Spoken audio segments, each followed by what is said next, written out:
All right, tier rankings. My first movie tier rankings one I'm doing here, doing David Fincher, which I thought could be fun. So let's talk about the categories I'm going to put each of these movies in. So first, there's the on the obituary. This is when that day comes for David Fincher. These are the movies that you'll see in the New York Times headline of David Fincher, best known for making movies this and this, has passed away. That's the top tier. Then there's the in the box set, because I feel like a lot of times these guys get like a greatest hits box set, so I feel like those would be the movies in there. And then still good, maybe not quite good enough to get in the box set, but still a good, entertaining movie. Meh, and then one to forget. I think those are kind of self-explanatory. So let's just jump into the list, why don't we? Starting off with the first one on the list, which is Benjamin Button, which is an interesting movie. So I had never seen it for the longest time. I watched a couple of these. I got the idea for this video, so I watched a few of these just so I could complete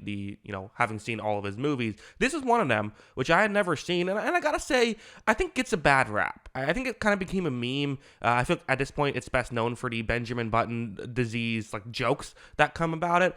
But I do think there is a lot of value in this movie. It's definitely Fincher's maybe I don't know. It's almost like made like an epic in a lot of ways. I think Fincher certainly has a lot he's trying to say about death and the meaning of life in this movie, and it's one of those things where once you get the concept of a man aging in reverse, got it.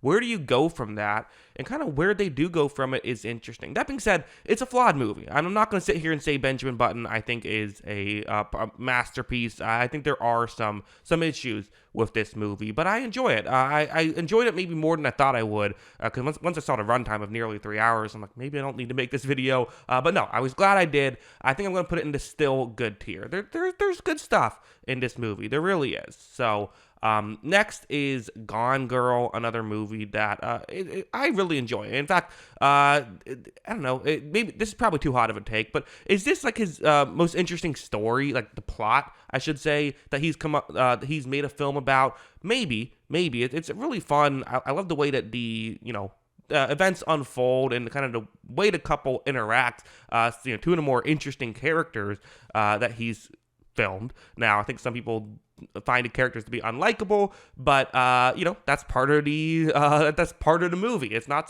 supposed to be likable, and I just think there's a lot of, again, really interesting stuff in Gone Girl. It does feel like it's one of the movies where he is trying to say something, because some of his movies he's just having fun. Some of the movies it feels like there is more going on behind the scenes. I really like Gone Girl. I think I'm gonna put Gone Girl in the box set here. I think it's a really good one. I definitely think it's on one of his better made movies.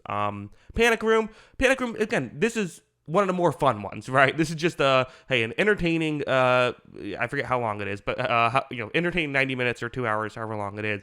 Feels like a quick one. It's just a fun movie. I think that the concept behind it, like, it's just like a fun, like, entertaining film. So yeah, I guess I don't have a ton more to say about it, but I'm gonna put it in still good. A very, very good movie. I don't think it's one of his best, but I think it's it's up there. 7 is next on the list, and I think this might have to be an on the obituary one. I think it is. I feel like this is definitely one where there's people that, like, 7 is their favorite movie, like, period. Like, and it's great. How can you have issues with 7? It's a really entertaining film. I think the one issue you could maybe throw at it is, like, the characters feel a bit, maybe a bit one note. I don't know if the characters are like, I'm not sure if I'd watch these two characters if it was about them on a fishing trip, right? But the plot is so good and so, step beat by beat interesting and fascinating, and of course the ending, which is one of the better climaxes in movie history. Like, yeah, I think that'll be on his obituary.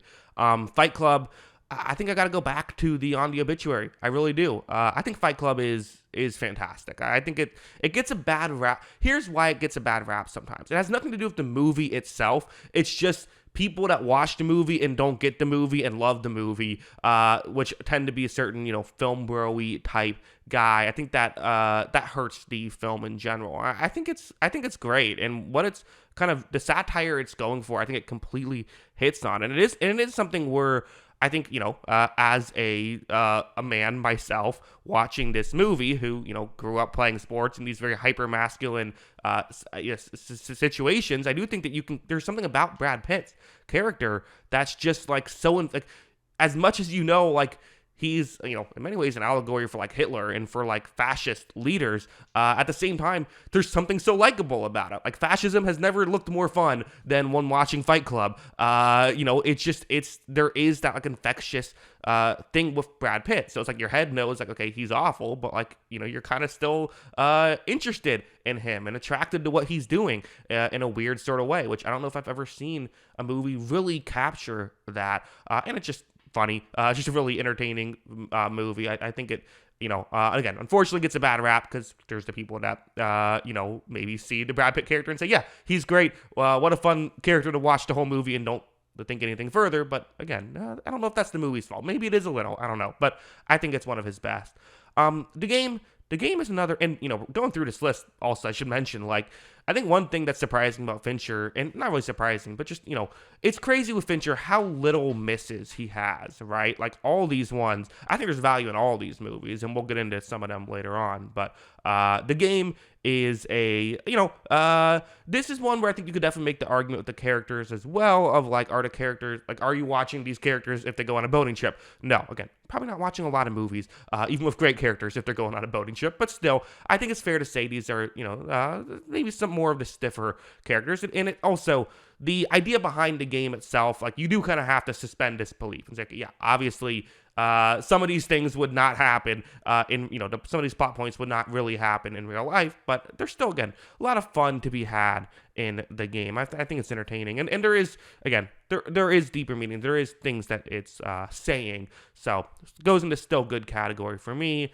Alien 3. So this was the last Fincher I had watched as I wanted to make this video, so I needed to watch Alien 3, and it was one of those that I was maybe, I don't want to say dreading. I thought I would enjoy it, because usually when there's a movie like this and everyone says, oh, that stinks, usually, like, the latest Indiana Jones movie, for example, I watched that and I was like, it's fine, like it's it was an enjoyable, should have been 2 hours, but like whatever, it was fine. And this Alien 3 is 2 hours, so I'm like, all right, well, let's see what happens. It was boring. It's a flawed movie. I think there's a lot of interesting behind the scenes stuff with Alien 3. I think that I think it kind of helps us learn why Fincher is the way he is in a lot of ways, because obviously he's known for being so particular about so many of his shots, like doing 50 takes on a lot of shots and like being very planning things out very much ahead of time, stuff like that. And it's because for Alien 3, the story of it more or less goes that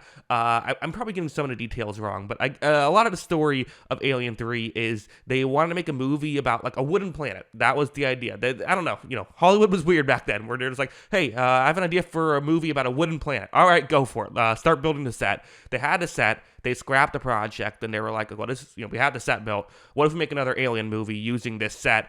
Perfect, let's go. David Fincher, are you doing anything? No? Okay, cool. You go ahead. You make Alien 3. Here's your set. We'll figure out the script as we go. Hopefully this works out. And didn't quite work out that way. So now I think Fincher's like, never again am I going to be, trying to just hope things work out on set. I'm going to make sure everything is planned out ahead of time and that we get enough takes that we can, fix it in the editing room. It's not a good movie. One to forget.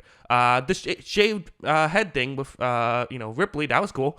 There's cool moments. I actually enjoyed the final act of this movie. Like, it's not a irredeemable movie, and especially when, you're talking about Fincher's, entire body of work. There are interesting aspects in it, but yeah, it's not a great movie. It's not a great movie. It's one that I think he's even denounced since then. It's going to be on the end of most lists, but I will say when I wanted to compile this list, I am glad I spent those 2 hours. So if you want to see all of Fincher's movies, if you've seen all but Alien, maybe check it out. But if that's not something that really interests you, I don't know, maybe listen to a podcast about it. That might be the actual move when it comes to Alien 3. Listen to a podcast about it. Next on the list is Social Network, which is, this is another one of those movies, like, it's some people's favorite movie. There are people that feel like this is one of the greatest movies made in the 21st century. I think I'm a little lower on it than that. I like Aaron Sorkin, I think he's good. I think that Fincher really fits Aaron Sorkin dialogue. They should make more movies together because like they work really well together. I still think it's a on the obituary movie. Like I think that there is so much entertainment to be had in this one, and it's aged incredibly well, and it is a good example of kind of a negative character arc, which I think is executed well. A lot of really good lines in there. Again, Sorkin's very good. David Fincher is very good. I feel like I have to have more to say about this movie, but I guess I can't really think of what else. My take on The Social Network is everyone's take on The Social Network. One of the greatest scores ever made. One of the more entertaining, most entertaining dialogue ever put on film, and the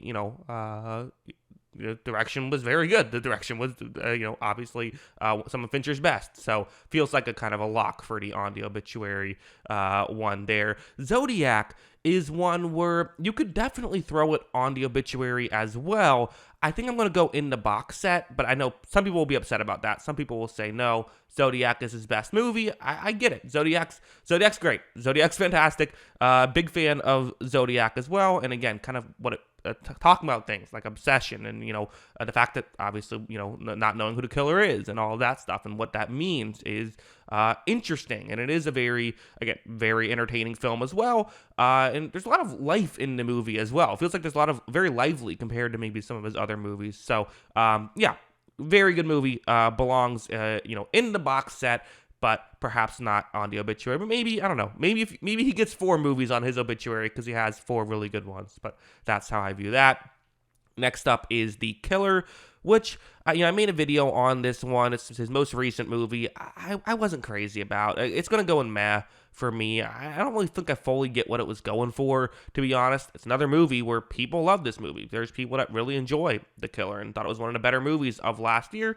Cool. Glad you liked it. I don't know if I got what it was going for personally, and I made a whole review on it already. So if you want to hear more thoughts on The Killer, check that out. But I'll move on to The Girl with the Dragon Tattoo, which is a, probably his darkest movie, which is certainly saying something given his filmography. Definitely a dark movie. I do enjoy the characters. I think the characters in this movie are very interesting and very fleshed out.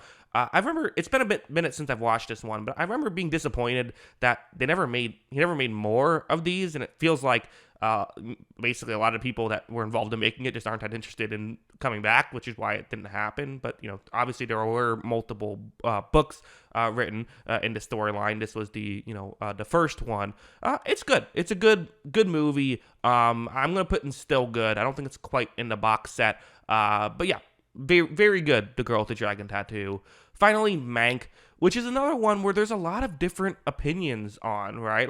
Some people really enjoyed Mank. I mean, it was nominated for, I think, like 10 Oscars. Granted, it was the COVID year, so like that obviously factored in, but still, it's got a lot of Oscar nominations, Mank did, and yet I wasn't crazy about it personally. I did find certain aspects to be kind of boring, personally, and I wasn't, I thought the ending kind of came out of nowhere for me, especially one, from what I understand, a lot of it isn't very historically accurate, which is fine. Like, neither is The Social Network, right? But still, it just felt a bit odd to me. And to be honest, I think your mileage is just going to vary on how much do you enjoy hearing other people talk about politics, which for me isn't that much. Listen, I have my political opinions. I'll listen to certain political discussions, but in here, I not to say I was like, not this again. I was kind of bored. Just kind of bored when listening to that, which I know is some people's favorite part of the movie. So hey, again, that's the thing about movies, right? Is that you're gonna like certain things, and